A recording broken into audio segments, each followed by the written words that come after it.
Previously on the Infinite Escape Room. They're not magic, they fucking will be. Just behave yourself. Get to the chopper. Aye. It's not a tumor. Put the cookie down. Nearly shat myself. But afterwards, you do feel good.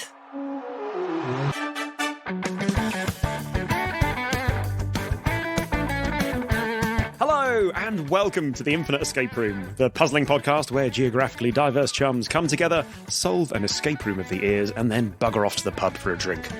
I'm Mike. I'm 3 feet tall and live in a tree stump. No, that wasn't even the one I was going to do. I'm Mike. I sell crochet kites on Etsy, but they haven't really taken off yet. And I am joined by... Anna, and once upon a time I tried to make one of those microwavable oat bag things, and I made a wizard, and he came out way too big, and he's almost human sized, so I had to roll him up to put him in the microwave, and then I heated him up, and it was like holding a human man, and I can't heat him up anymore, and that's my fact. That's not even a bullshit fact. I know for a fact that's true. Yeah, it's true. Do you know, he's being used as a draft excluder at the moment. So he's got big, long arms and legs, and he's just lying face down on the floor, being a draft excluder. I'm so confused. It was one of those facts that the more detail you went into it, the more I thought, hang on a second, this is far too specific to be a lie. This has to be true, yeah. The thing is, Made a tiny microwave list. I was asked for a random fact recently, and that was the one I came up with. So I thought, I'm phoning it in, Michael. I'm recycling a fact, but I thought it was a fun one. I enjoyed it. Does the wizard have a name? Yeah, he's called Dexter, and the thing is, so he was supposed to be, let's say, about 30 centimeters long. He came out to be about a meter long. Wow. And then I made his skirt too short, so I had to add a modesty hem, and it was a whole thing. I'll show you the wizard afterwards. I'll get him on camera. Ah, This is why you pay for the Patreon. To get the context. Yeah, he's got a very limp neck as well, so he's always looking like he's passed out. He's great. He's great. He's bless having him. a great time. And I'm Jamie, and I once took down an Apache helicopter armed only with a coat hanger and a copy of ABBA's Greatest Hits. I am the living embodiment of Operation Desert Storm. Absolutely. And I'm Tony, and I'm sheltering 12 pelicans in my garage. None of them like me. Again, it's I feel like that's not a real fact. it's one of those things that the more I started off thinking that's bullshit, but now I'm starting to believe it, Tony. Yeah, and like Anna, you're the odd one out here in that you told us a real thing that is just weird. Don't stop pointing fingers at me. Notice how I wasn't brought up against my fact though. Mine was just went under the radar. Like, yep, that's legit. Totally believe that. Oh, I believed it 12 completely. pelicans, Tony. Absolute about right. nonsense. I think it's because you've got the look of a vet to you, Jamie. It's that slightly unshaved kind of... There's the Veteran 1,000 rather than yards. Yeah. veterinarian. Oh, yeah, sorry. You weren't there, man. And that's my problem, is that I don't have the look of a veterinarian who would potentially have 12 pelicans in the garage. I don't know, Tony. I feel like if you told it to me with a dead face, I'd be like, dead face, with a straight face, sorry. I feel like I believe you. It feels like a sort of a strange metropolitan London thing that just all the hipsters Sure, are yeah. doing now. Yeah, London Pelican Garage. Yeah, Yeah. London is the Pelican trend. Garage does sound like an indie band.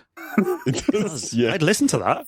A naughty indie With our band, debut yeah. album, Springs of a Scunthorpe Librarian.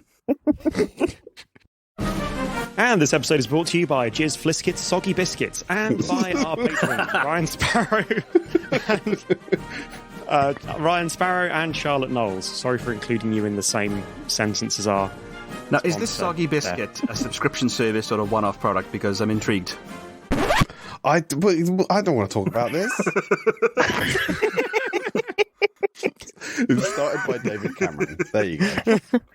That's what he's been doing with his time.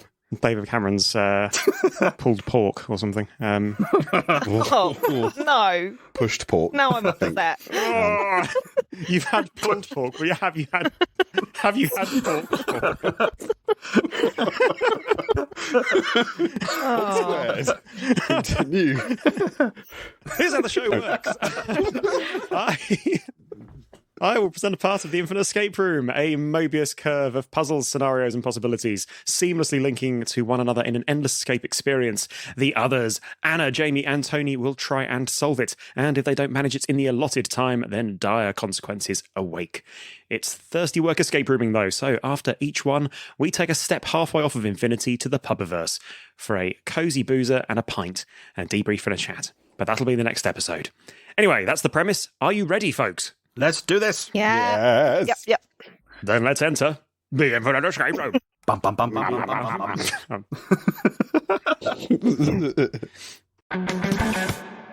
And I nearly started reading my little set of notes, which were how I planned the puzzle. I would have given the fucking game away, wouldn't it? Last time, you sweated your way out of Arnold Schwarzenegger's Sluicy Muscle Gym. Making it down a corridor, pursued by the amusingly accented proprietor, you encounter two doors, one smelling of chocolate and the other smelling of karaoke. It's January, and you're trying to shed December's diabetes-inducing chocolate intake, so you head through the door marked Karaoke a Millionaires. Ooh. Inside, you find yourself perspiring lightly as you're hit by warm, Mediterranean-ish air. Through grubby windows, you can just about make out the stylish residents, each one catwalk ready, strolling lazily through the glorious Gothic architecture of Milan. The room you find yourself within is just large enough to accommodate the three of you, and simply has a roll of paper attached to the wall and a strange brass microphone on a stand before you. What would you like to do? Can I give the microphone a little tentative tap to see if it's working? You tap the microphone, and as you do so, you hear a boom, boom, boom, and the roll of paper on the wall unfolds to reveal a set of lyrics. Jamie, I found you tapping the microphone deeply upsetting. as a person who's been setting up PAs for about 20 years, anyone that taps the mic gets a stern treatment from me. Oh, damage shit. them. Just talking to There's no it. deposit this episode, Tony. Let's go wild. So what are the lyrics Anyway, say? yeah, tell me about these words. They have gone into the text channel. I'll Okay. who wants to read these out? Or sing them? I'll give you a little hint and say that these are from Weezer. These are actual lyrics by the band Weezer. Goodness me. Okay. I will speak it, which is like singing, but slower and with less music. I tried taking a picture of you. When I look at it, nothing comes through. Sometimes I wonder if you're just a ghost. Then I wonder who's haunting who most. I tried explaining you to all my friends. They just told me to polish my lens. You're sweet generous, my sweetheart. I don't even know where to start. Even DaVinci couldn't paint you. Just genius. Lovely. You could have done that to the tune of Say It Ain't So, the only Weezer song that anybody can ever remember, despite the fact they've done like 10 albums. I'm a big Weezer fan, I remember. Oh, okay. especially the early shit. I don't know this one. What album is this from? Yeah. I'm not sure. It's a song entitled Da Vinci. Okay, no, Okay, I I know don't know. this one. It's here literally to transition us from the handover that Jamie left me, a karaoke bar, to what we're actually doing. Jamie, on poorly singing those lyrics, do you want to even just try the last bit of Even Da Vinci Couldn't Paint You to the tune of I don't Say even It know Ain't that So? song, Mike. I know a few. Oh my God. Even DaVinci couldn't paint you. Oh, that was beautiful. Perfect. Tony, you hear a series of clicks followed by a mechanical rattle, and then the wall in front of you opens to reveal a hidden room. You step into a cluttered, dusty space, lit gently by the warm rays of the Milanese sun, shining with a muted orange glow through a distant hole in the roof. The hidden door slides shut behind you with a metallic click, and you turn to see a series of counterweights and ropes rumble from the side of the door, across the ceiling and towards a large brass box in the corner of the room. Gears spin, ropes whiz, levers clank, and after a moment, you hear, "Is this a thing on, nah?" Oh, God. That's right, David. In a crackly, distant voice, originating from the metal box. Buongiorno, I'm Leonardo DaVinci. I'm a famously clever sausage, and as requested by you, Duke Ludovico Sforza, I've made you two of my brilliant bloody inventions. First is this. I call it the MP3 player. That's a Milanese preserver thrice. It's a way of recording the voice of a man so that you do not have to keep repeating the same joke more than 2 times. It's all the brass and cogs in it. And for your amusement, I've made this. The world's first room in which you will have to escape as part of a recreational activity, rather than because the bloody Borgias have decided to do a torture on you. I call it Bella Stanza di Ragazzi. There's a slight coughing sound from the MP3 player. I'm running a bit late with this and a few other commissions, though, so I've made this out of my spare workshop and the old shit I had lying around in it. I hope you don't mind. If you can escape this room within 3 turns of the hourglass, then you get a fabulous prize. Are you ready? Let's go! Conscious that accent. That sounded remarkably like Yeah. Pratt. It's uncanny. Doesn't everything in this day and age? There are more mechanical clicking and clunking sounds within the box, and then after a moment, a small hatch pops open in the side. An hourglass on a brass rod pops out, and the sand begins to fall. I'm guessing this hourglass is actually like 10 minutes or whatever. You can't really tell there's sand in it. Your time starts. Tick, But- tock. So what else? So the MP3 player. What else have we got? Yep. Okay, so looking around the room, you see there's a large cluttered workbench directly in front of you in the middle of the room. There are paintings on all 4 walls around you. There's the brass MP3 playing box in the corner of the room, and that's it. What's on the workbench? Okay, you potter over to the workbench.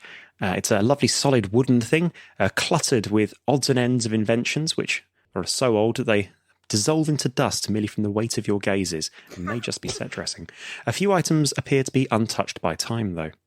You can see a gleaming brass statue of a man with too many limbs, a painted wooden box, open at the top with something visible in it, an assortment of art supplies and paper, including a brush, quill, chalk pencil, and a full set of oil paints. Okay. Oh, this sounds arty. This is my wheelhouse. Okay. What's in the painted wooden box? Okay, the box appears to be open at the top. It's got something just out of sight. Do you want to try and reach inside? Yeah. Anna, you bruise your knuckles. Oh, no. It is in fact not open. It's one of Leonardo's famous tricks of perspective. He's painted it to look like, well, there's a thing inside, but it's in fact just a painting on the top of the box, which is impossible. However, on the bottom of the box, you can see a portrait of a young man with devilish eyes and golden curls. He has a chain around his neck, which terminates at his breast, where you see a small cruciform indent and blank, unpainted spot of bare wood. Leonardo, you cheeky boy. A cruciform indent. That's a very pleasing series of words. Mike, what did Da Vinci say was the name of the puzzle? Was it Della Stanza di Ragazzi? Yes. Okay. I don't know what stanza means in Italian. I mean, it's not important to the puzzle. I think. No, I figured it wasn't. It's just yeah. I think Google Translate informs me it's something about handsome boys, which Leonardo da Vinci was very fond of. He did like a handsome boy, ideally with golden curls. I mean, it was the Renaissance. Who didn't, am I right? Okay. Can we look at the statue of the man with too many limbs, please? Sure thing. More closely. You take a look at the statue of too many limbs. You might even recognise him as a Vitruvian man. He very closely resembles the famous illustration of the man spread-angled in a circle and a square.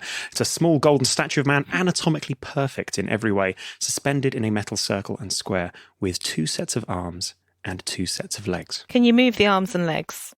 Ooh. All the arms and legs move freely. Like an action figure. Oh. Yeah. It is actually about the size of an Action Man. Excellent. Yes. International listeners, think 2.5 G.I. Joes. That's the going. Was Action Man bigger? Yeah, G.I. Joes are quite dinky, aren't they? Whereas Action Man was a good, 10 or 11 inches. Yeah, he was a hefty boy. Sorry, I regret everything. I'd like to have a route around in the art supplies, please. Sure thing. See if there's anything. You find nothing more than what I originally described. So the brush, the quill, a chalk pencil, and a full set of oil paints. Brush, quill, chalk, oil paints. Can I have a look at the paintings on the wall? You certainly can. Okay, so the door you came in through was in the south of the room. And on the back of that door is a miniature oil painting of the crucifixion. It's a masterwork of both perspective and detail and looks so real you could almost feel like you could step inside of it if it wasn't so small. There does feel like there's something a little bit off about it, though.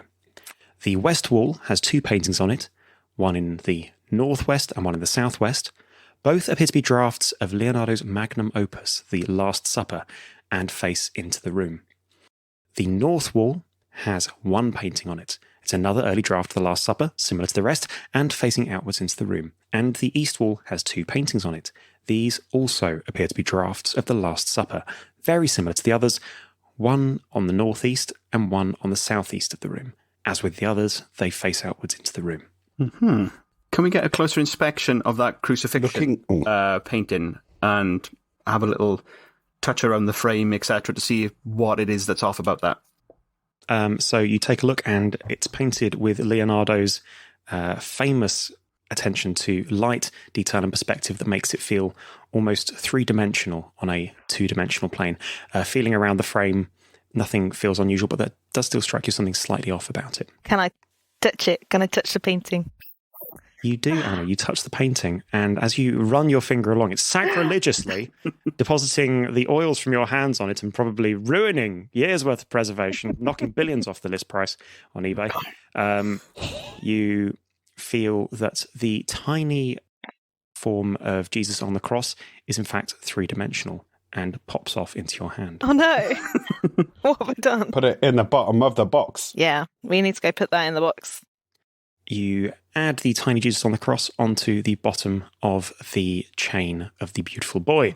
The cross slots in on the bottom of the box, completing the chain around the neck. An unseen seam in the box appears, and it clicks open to reveal the head and wings of a small wooden finch. The head appears to be missing its beak. No beak. Interesting. Okay, so tiny Jesus has been used up. Okay. I would like to have a closer look at... can I have a closer look at the MP3 player?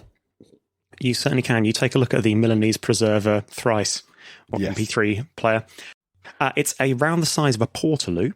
It's up against the wall and has a door on the front. It appears to be locked and looks like it will require a key to open. Right. Okay. So we need a beak for this here finch. So we've done workbench paintings. Yes. Is there any area of the room I haven't quite looked at? And then we've done MP3 as well. What else have I missed? I think there's still stuff to find in the room. Can we look up into the ceiling? So, You look up, you can just see the skylight I mentioned earlier with the warm rays of the Milanese sun dappling. can we look at the bottom of the bench, please, underneath the bench? You certainly can always look under the bench. Under the bench, you spot a small 3-digit combination lock built beautifully into one of the workbench legs. There's a small brass plate next to it, embossed with a picture of a framed eye. And a brass plate with a picture with an embossed eye, did you say? Embossed with a picture of a framed eye. And it's 3 digits, you say? Yes. Interesting. Can we look more closely at the Last Supper paintings? And are there any noticeable difference? I basically want to play a big old game of spot the difference. Yeah, sure thing. Paintings and sort of try and spot how they might be different to each other. Okay, so I can tell you that the paintings appear to be very, very early drafts of more compositions or anything of the Last Supper, with very little actual detail mapped out in them at all. In all of the paintings, you see that there are 3 characters of the famous painting who are done in kind of any sort of recognizable detail. They are Judas, who appears to have been had his initial drawing done in chalk pencil. Jesus, who has had his underpainting done in Leonardo's signature style of sort of a block dark colour underneath. Anna's smiling here because Anna knows how the stuff works. Anna knows how the art works. Oh, yeah. And also, weird choice, Simon the Zealot, Oh, because of his amusing name, who is fully shaded and coloured. Each of these has them, and you say you want to spot the difference. Is there any particular thing you'd like to focus on across the 5 Last Supper paintings? Well, good question. Number of eyes? Anna, you take a look at the eyes, and comparing them across the room, you notice that all of the eyes are looking in slightly different directions. Ooh. Okay. Where? As in, by the way, sorry, both eyes are looking kind of on each character are looking in the same direction. It's not like they're all going side or both side. I thought that experimenter with you, there's having a look at the eye. They all need to wear an eye patch. Somebody for a little while. spike the wine. Okay. But, okay. Yeah. So we got Judas, and Simon. So who's Judas looking at? So would you like me to go around the room Yes, for you? please. Clockwise from bottom left, if that's okay. From Yep, sure thing. From southwest, yeah. Yeah, sure thing. So in the southwest picture, Judas is looking directly across the room. Okay. In the northwest picture, Judas is looking towards the north of the room. In the north picture, Judas is looking towards the northeast of the room. And in the northeast picture, Judas is looking towards the southwest of the room. Judas's eyes are closed in the southeast picture. Okay, so if you draw lines from each of those paintings to where they're looking at, you make the shape of the number 2. So if we track those across the 3 different characters, we should be able to trace the forms of the 3 digits we need. Excellent. Okay. So we got So we've got 2 to begin with. so can we do the same with Simon the Zealot? Where's he looking? Okay, Simon the Zealot, starting from the same place. Oh. Ah, it's over. You hear a clunk, a ping, a rattle, and a twang, and the hourglass turns over for the first time. Sorry, so Simon the Zealot. Okay, starting from the same point as last time, so from the southwest. Southwest is looking directly opposite to the opposite side of the room. Okay. Northwest is looking to the north of the room. In the north of the room, Simon is looking to the northeast painting. In the northeast, Simon has his eyes closed. And in the southeast, Simon is looking towards the northwest. Wait, what have I done with these drawings? Oh no. Is this make? It's a number. It's kind of like a 2 in reverse. Yeah, go for a maybe 5. A 5 across. So if we would start bottom left, which seems to be well, not necessarily the thing, Okay. but if we start bottom left, that's the only way that Yeah, can follow the arrows. roughly the same thing. I think. Okay. Go for a 5 for old Simon then. Yeah. So then What's Jesus. So I think he's the middle number. Yeah. What's our boy Jeezy Creasy doing? Yes. Yeah. Juicy crust. Okay, so Sweet J is his eyes are closed in the southwest picture. In the northwest, Jesus is looking directly across the room. In the northmost picture, Jesus' eyes are closed. In the northeast picture, Jesus is looking towards the southwest. And in the southeast picture, Jesus' eyes are closed. 7. That's a Very 7, sleepy then, man, Jesus. Always got his eyes closed. Had a busy day ahead of him. It was probably catch a little nappy. Been trying to organise a meal for 12 dudes. That's going to take it out of you. It's just so hard in your 30s. What are you doing this week, Simon? Fishing? Ah, fuck. Judas, I'm also fishing. Why did you bastards invite me fishing? Judas wouldn't say fishing. Judas would go, I'm fishing. Jingle, Me jingle. too, I'm What's that also sound, fishing. Judas? I've got a fun fact about that I'll save it for later. Sure.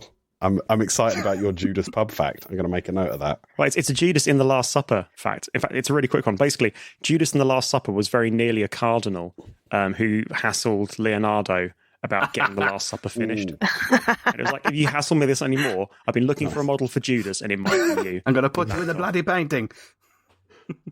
But not in a good place. Yeah, I know the feeling. You've got to be that guy everyone thinks is a dickhead. So I think the numbers that we've got, if we do Judas, then Jesus, then Simon, is 275. what I got. Is that Let's try right? that. I think so. My drawings made no 75. sense. So, yeah, I'm going with. What's your logic to This is the Judas, order you Jesus, told us. Simon? Well, those are the order that you told us they were in on the paintings. You said you've got 3 characters, Judas, Jesus, and Simon the Zealot. Shall I have another look at the painting, Michael, to see what order they're in? I think they're actually in the order I described them. Yeah. Okay. Judas, Jesus, and Simon. Is that in every painting? Okay. Okay. Yes. Okay. Cool. Let's try 275 in the box. Okay, you try 275 in the table leg combination lock, and a small hatch in the leg opens up with a click. Inside is a small void, and you see 2 items. The torso of a small wooden finch, perhaps an inch or 2 long, and a small scrap of paper. What's on the paper? What does the paper say? Yeah. The paper reads, "Man should applaud the beauty of God's most beloved creation, man." Can I please arrange the arms of the Vitruvian man to be like... Nice. Yeah, that makes like, so much more sense. I was going to go into the MP3 thing and clap, but I think that makes a lot more sense. Okay, yeah. So like have like 2 of them pointing at I don't know, like 10 and 2, and then the other 2 directly up at 1, maybe? How do we feel about... Oh, sorry. Yeah, that sounds 12. good. How I do mean, we if feel they're about fully posable, then have the second set of arms outward and clapping. So he's like doing like a Goro from Mortal Kombat kind of deal. that? True. Excellent. Either way, That's a good arranged point. for maximum clappage.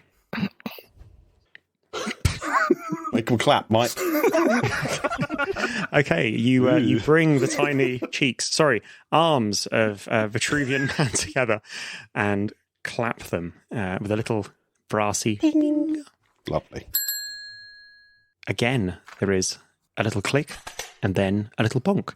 And then, much to your surprise, and possibly to the surprise of Vitruvian man as well, the leftmost leg of the golden statue drops off dear. onto the workbench. Oh, no.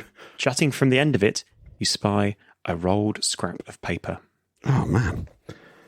Please, read us the contents. It reads, "Riddle with twist. Feathers will raise men as they do birds towards heaven. Sorry, can you say that again? Feathers... Feathers will raise men as they do birds towards heaven." Raise men as they do birds. So that could be a reference to angels. The only way to get if you're an angel, you get wings, and unless you're going with a canonically Now you said, biblically accurate, those terrifying angels, technically they're just dudes with wings. So you mentioned the finch torso before, Mike. Yeah. Can you tell us a bit more about that? Are the wings movable? We've got 2 different finches. One You've with got no 2 different bits of finch. So you have... okay, so you had the head and wings, so basically the front half of a wooden finch, but sans beak. And I believe you now have the tail as well. Do we want to try putting yeah, them let's see what together? happens. You do so. You have a little wooden finch missing its beak in your hand. It's probably only an inch or 2 across. Quite beautiful. So do we think... What is it? Feathers will raise men as they do birds towards heaven. Yeah, are those wings posable on the finch? They do not appear to move. If we take the bits off, do they look like they fit onto the Vitruvian man? You disassemble or you sort of unclip Yeah. the little statue, and they don't appear to fit onto Vitruvian man. Not made to measure. Fine. Yeah, he's not like Lego. Well, I didn't know if it was some sort of like Transformers kit. Yeah. No, I was instantly actually thinking of... I was going to say a kit bashed Gundam kit from the 90s, but then I thought nobody's going to get that. Yeah. Well, I've listened to enough friends at the table that I've had to Google what Gundam robots look like. So, Well, we had like Beast Wars. What were the names of those? Beast Borgs? Yeah. They were a pain. Beast Wars, yeah. That was all part of the Transformers franchise, I think. Oh. Maybe we should talk about this afterwards. Um, As the sand hourglass off is trickle. flipped. We had there was a brass eye in a frame. Chris Morris would be proud. Here you go. Yeah, the brass eye, I think, was the signposting for the eyes on the painting to unlock that 3-digit lock. Oh, sure. So we got that clue with the riddle. Of course. Cross that out. And then we got the key for the MP3 portaloo. But well, we need to find the key for the portaloo. I have the urge, but That I'm is not all going to do raised, it. isn't it? But I have the urge to yell out the riddle and just lob the finch at the skylight. But I don't think it's going to work. This is why I'm not allowed to do this anymore. Can we come back to our Vitruvian man statue and like arrange the wings sort of the arms kind of feather like? Is there any way that we can sort of move them back and into a more sort of wingy, feathery shape? I mean, you can flap them, you can spread them as much as they'll spread. No. Retriever Man's looking very sorry for himself. He's on the piss now.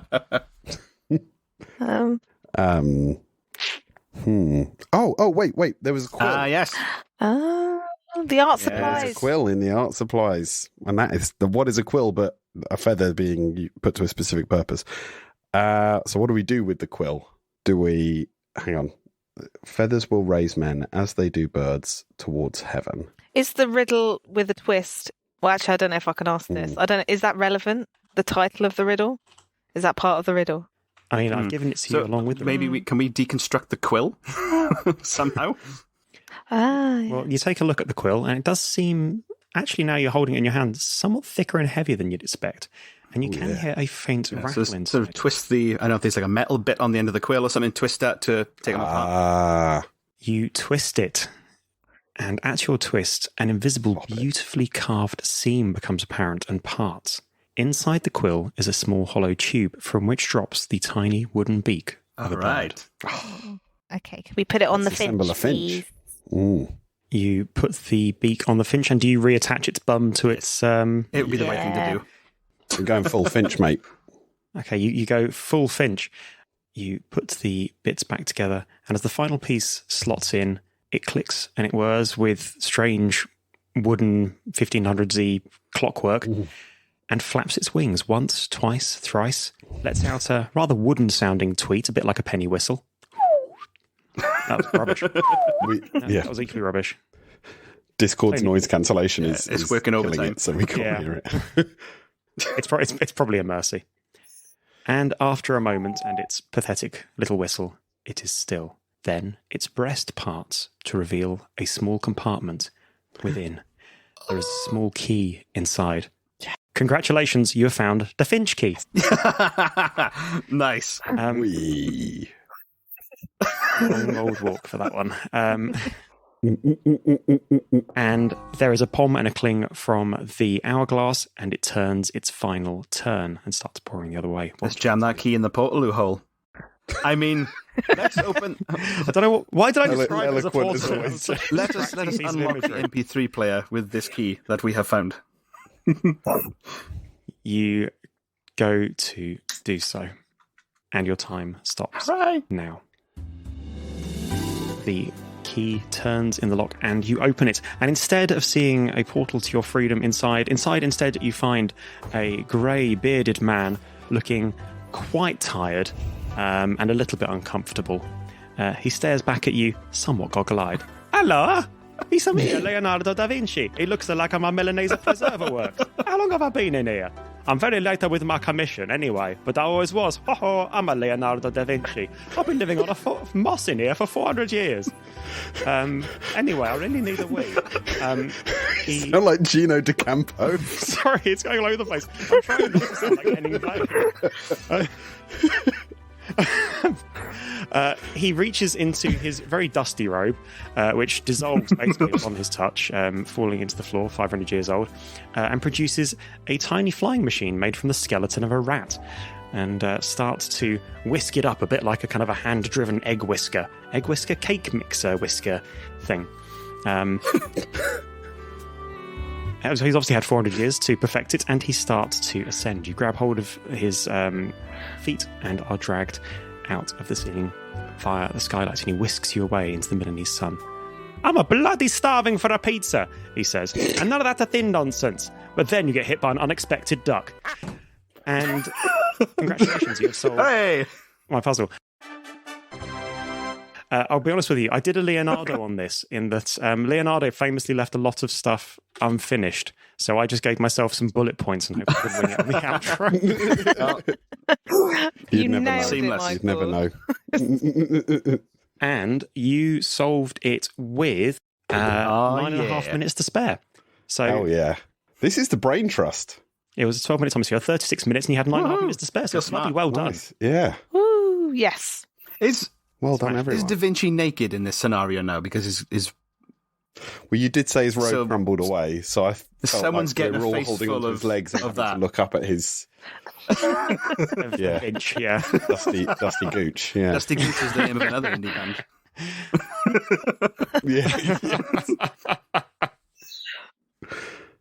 So that's it for this episode for now. Come and join us next time at the pub. We're going to pop across to the Venter Inn, where we'll have a drink, do a debrief, and have an natter.